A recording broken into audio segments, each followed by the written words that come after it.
नमस्कार दोस्तों। आज मैं आपको एक ऐसी रहस्यमयी कहानी सुनाने वाली हूँ जिसे सुनने के बाद शायद आप रात के समय किसी सुनसान सड़क पर अकेले जाने से पहले 2 बार ज़रूर सोचेंगे। लेकिन कहानी शुरू करने से पहले एक बात साफ कर दूं, ये कहानी पूरी तरह काल्पनिक है और केवल मनोरंजन के उद्देश्य से लिखी गई है। तो चलिए बिना देर किए कहानी शुरू करते हैं। ये कहानी है माधोपुर नाम के एक छोटे से गांव की। दिन के समय ये गांव बिल्कुल सामान्य दिखाई देता था। बच्चे खेलते थे, किसान खेतों में काम करते थे और शाम होते ही हर कोई अपने घर लौट आता था। लेकिन गांव से लगभग 2 किलोमीटर दूर एक घना जंगल था।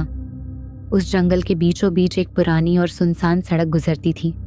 दिन में लोग उस रास्ते से बिना किसी डर के आते जाते थे, लेकिन जैसे ही सूरज ढलता उस सड़क पर सन्नाटा छा जाता।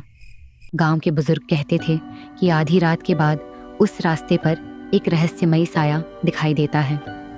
कुछ लोग उसे सफ़ेद कपड़े पहने एक औरत बताते थे और कुछ लोग उसे चुड़ैल कहते थे। सबसे हैरान कर देने वाली बात यह थी कि जिस मोटरसाइकिल के पास वह साया दिखाई देता, उस मोटरसाइकिल का पेट्रोल कुछ ही पलों में गायब हो जाता। न टंकी का ढक्कन खुलता, न पेट्रोल ज़मीन पर गिरता, फिर भी टंकी पूरी तरह खाली मिलती। शुरुआत में लोगों ने इसे केवल एक अफवाह समझा, लेकिन धीरे धीरे ऐसी घटनाएं बढ़ने लगी। अब लोग रात के समय उस रास्ते से गुजरने से डरने लगे थे। एक दिन शहर से अमन नाम का एक युवक उस गांव में आया। जब उसने ये कहानी सुनी तो वह मुस्कुराने लगा। उसने कहा, मैं भूत प्रेत और चुड़ैलों पर बिल्कुल विश्वास नहीं करता।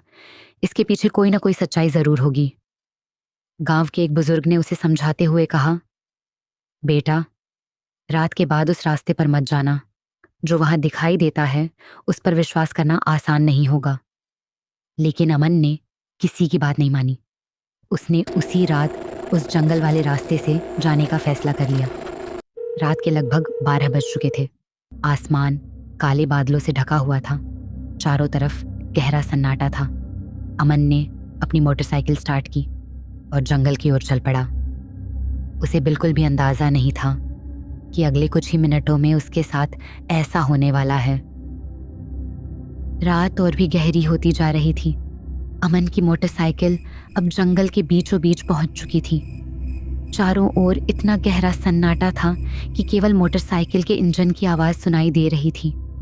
कभी किसी उल्लू की आवाज़ सुनाई देती तो कभी पेड़ों की टहनियाँ अपने आप हिलने लगती। अमन ने अपनी घड़ी की ओर देखा।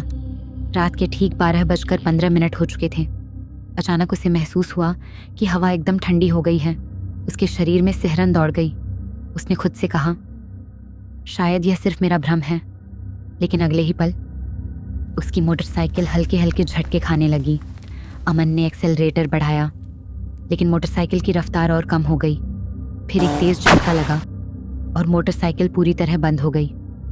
अमन ने कई बार उसे स्टार्ट करने की कोशिश की। 1 बार, 2 बार, 5 बार, लेकिन इंजन ने बिल्कुल भी साथ नहीं दिया। उसे लगा कि शायद पेट्रोल खत्म हो गया होगा। जब उसने टंकी का ढक्कन खोला तो उसके होश उड़ गए। कुछ ही देर पहले पूरी भरी हुई टंकी अब पूरी तरह खाली थी। अमन हैरान रह गया। उसने धीरे से कहा, यह कैसे हो सकता है? उसी समय उसे अपने पीछे से पायल की बहुत हल्की आवाज़ सुनाई दी। छन छन छन। उसका दिल तेजी से धड़कने लगा। उसने हिम्मत करके धीरे धीरे पीछे मुड़कर देखा, लेकिन वहां कोई नहीं था। उसने राहत की सांस ली और फिर मोटरसाइकिल की ओर देखने लगा। तभी उसकी नज़र सड़क के दूसरी ओर पड़ी। सफ़ेद कपड़े पहने एक औरत बिल्कुल चुपचाप खड़ी थी। उसके लंबे बाल उसके पूरे चेहरे को ढके हुए थे। वह बिना कुछ बोले अमन की ओर देख रही थी। अमन ने जोर से आवाज़ लगाई, कौन हो तुम? लेकिन कोई जवाब नहीं मिला। कुछ ही क्षण बाद वह औरत धीरे धीरे अमन की ओर बढ़ने लगी। उसके कदमों की कोई आवाज़ नहीं थी।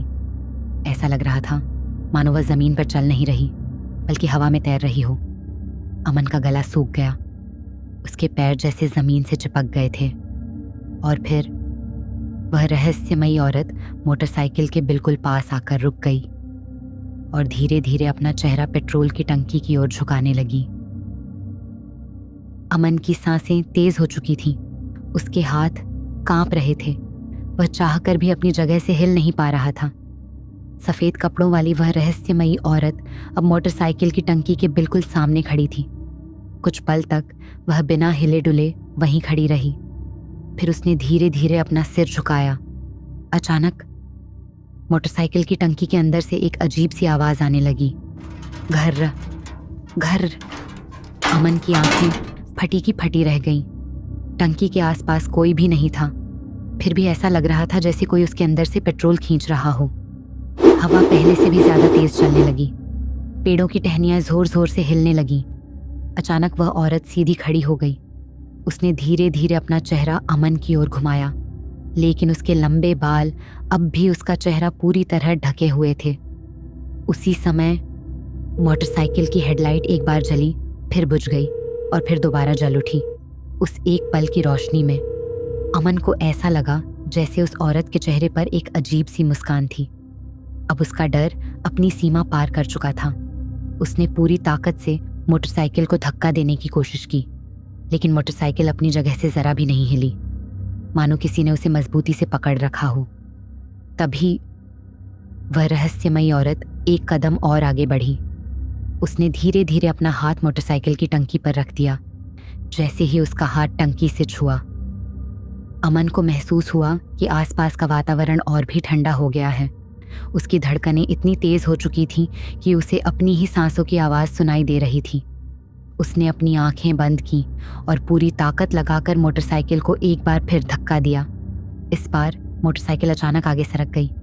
अमन ने बिना एक पल गंवाए उसे धक्का देना शुरू कर दिया, लेकिन कुछ ही दूर पहुंचने पर उसे फिर वही आवाज़ सुनाई दी, छन छन छन। ऐसा लग रहा था जैसे कोई उसके बिल्कुल पीछे पीछे चल रहा हो। उसने हिम्मत करके एक बार पीछे मुड़कर देखा, और जो उसने देखा उसे देखकर उसके होश उड़ गए।